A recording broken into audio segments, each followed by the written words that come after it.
wrestling tonight. I would have been really excited for that matchup. Jackson Smith, one of the better wrestlers on Maryland, but it's going to be Matt Finesilver here at 184. Finesilver, a graduate student, completed his undergrad and wrestled at Duke. 15-5 this year. Lost 7-4 decision against Ohio State's Caleb Romero on Friday.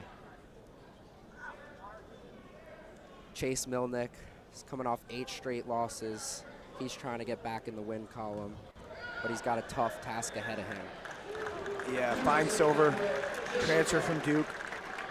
Couple pairs of twins. Shout out Mitch, Josh, those guys down at Duke. But Matt has yet to get on the podium for his career, and I think he's a guy that really has the capability.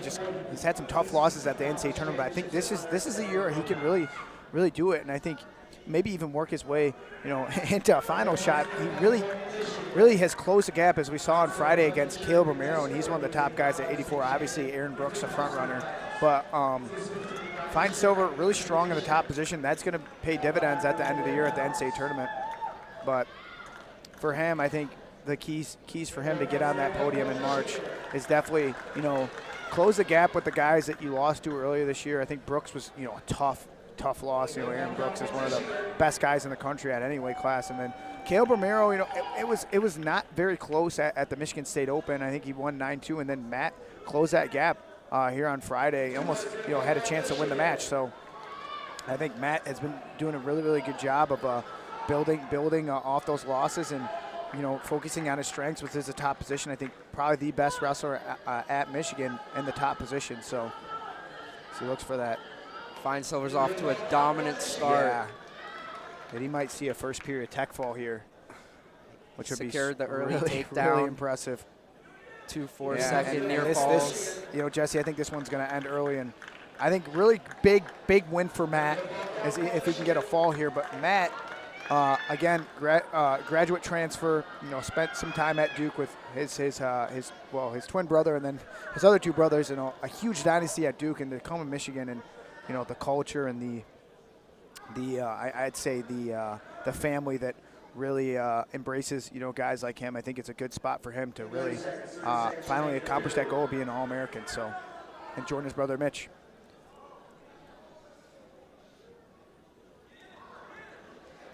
He's gonna, Jesse, I think this is gonna be over if he can really turn it, and that's gonna be it. So, really proud of Matt Finesilver. A tough task from Mielnik. It's just Matt Finesilver piecing it together, and I think getting back in the win college, huge for him, and really excited to see him wrestle this postseason. So,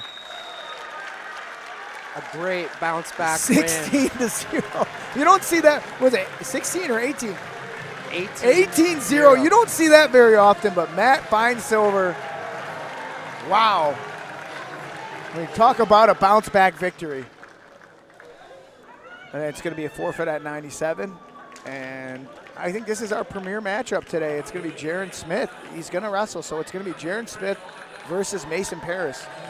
The nation's #1 wrestling conference comes together on Instagram. Follow at B1G Wrestling for Big Ten highlights, videos, and images from the top wrestlers in the country straight to your feet.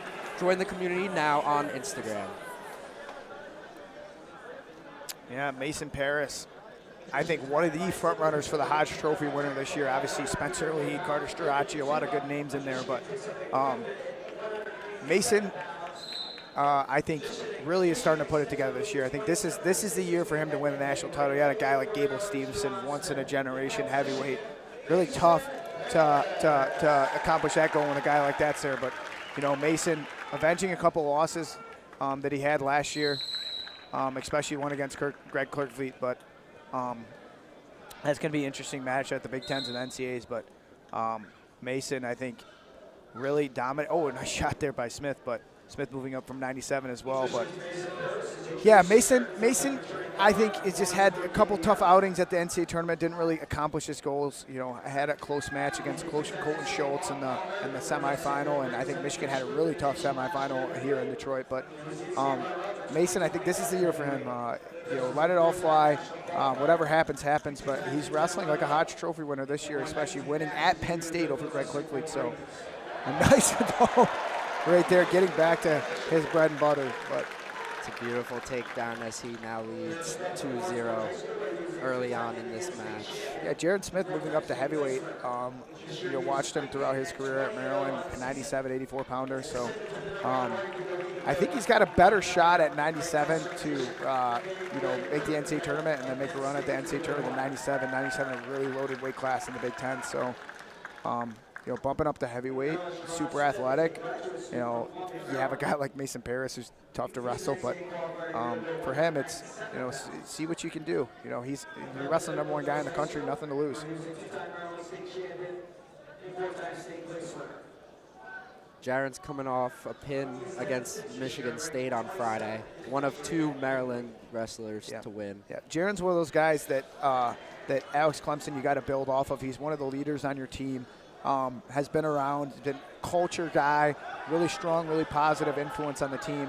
I think he's a guy that, you know, has had some big upset wins as he gets put on his back, but I think he's a guy that you rally around if you're Maryland, and it's going to be a tough task against, you know, Mason Parris, number one wrestler in the country. And I think one of the better heavyweights that Michigan's ever had, you know, with, you know, I think Adam Kuhn as well, but Mason now leads 6-0 after that near fall. How do you get back-to-back? You get a guy like Adam Kuhn, you know, once-in-a-generation wrestler, and then here comes Mason Parris to fill the void. If you're any college coach, you'd love to have that. So I almost could call it heavyweight U. –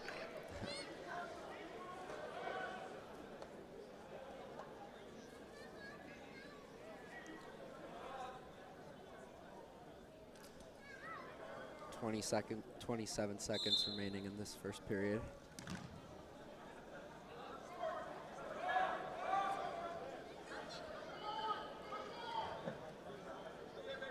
Yeah.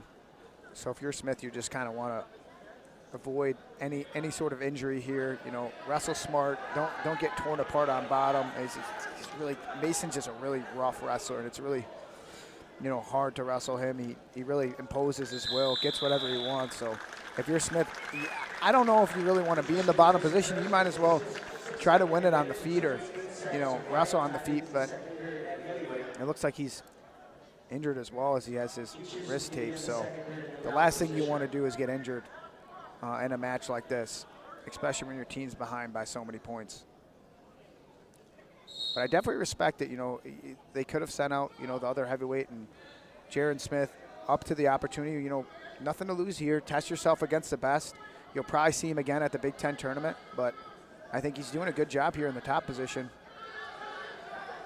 You know, only down 6-0. We saw Mason really open up the match against both guys.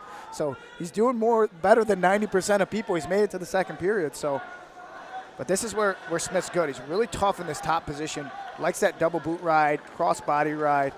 And I think what really makes it, I think it makes it tough at heavyweight is guys aren't really used to leg wrestling. And Smith coming up from 97, able to have that athletic ability, but Parris able to collect the 2-point takedown. But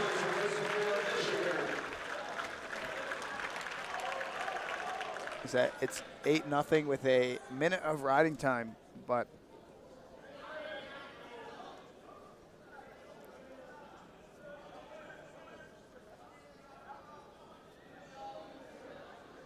and it's funny because Jaron Smith has been around Maryland for a long time. He was there when I was in college. I graduated in 2019, so he's had a few seasons. Reminds me of my brother Miles for about 8. I think it's his 8th year in college, if I'm not mistaken. So he's been at Maryland a long time, but again, a leader on this team. Last season as a senior, I think one of the guys that could really have an opportunity to get on the podium come March. So, and it's wrestling tough here against Mason Parris. So, I mean, this is the #1 guy in the country. You know, by, I think, well, besides Kirkfleet Tony Cassiope by a long shot. So, oh, and Mason Parris going to look for that bow and arrow, and this is a tough position. Got 7 seconds to go.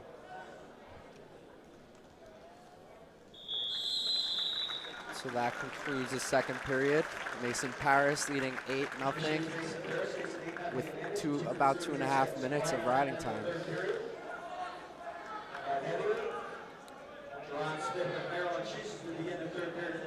Yep, and Jaron's going to take top. So I think that's a good decision.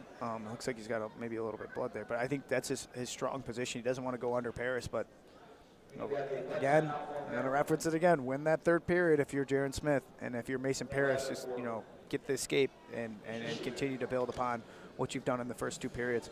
So commend both these guys. I think wrestling tough here, and Jaron Smith stepping up to the occasion. Have a lot of respect for that. Most guys would duck a guy like Mason Parris, but looks like he is. I mean, Smith's injured.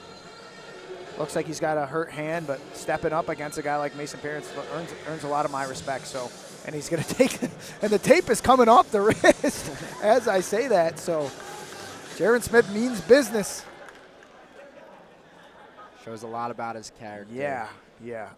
And he's had a couple tough losses this year, close matches at heavyweight that definitely, I think, he let slip away. So this is another confidence builder. I'm not really sure if he's going to win the match, but, against a guy like Mason Parris to even make it 3 periods is super impressive, especially while he's hurt. So.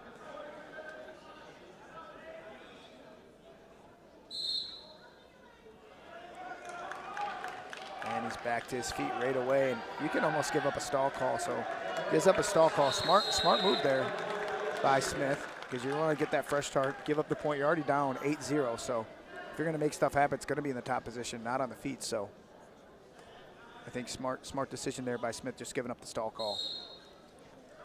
Parris going to look back to his feet. He's just relentless. There it is again, Smith. Going to drop down. Tough riding as he's going to look for that splits position. Oh, and he's looking for the banana splits, but I don't know if it's going to be so easy against like a workhorse like Mason. But tough riding by Smith.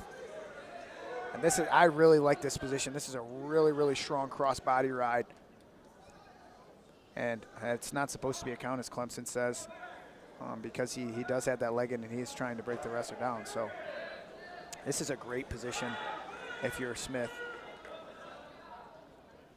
Yeah, and he's riding tough here. And I think that's a smart coaching decision, Jesse. I think you take the top position. You're already down 8-0. Really not much is going to happen on the mat. So I think taking the top position and winning this third period is huge for Smith. I think it's going to be a loss, but try to work some stuff on top. If you could turn a guy, or even try to turn a guy like Mason Parris, that's a lot of confidence. So.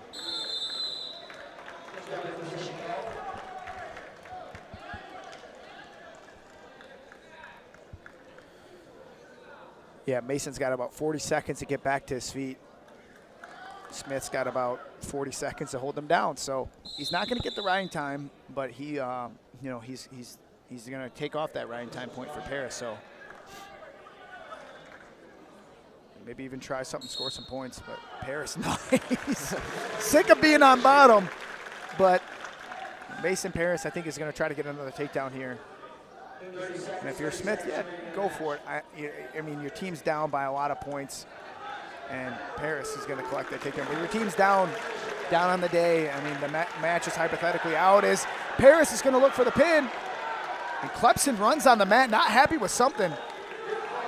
And Mason's got about 13 seconds to get the fall. Can he make it? 10 straight.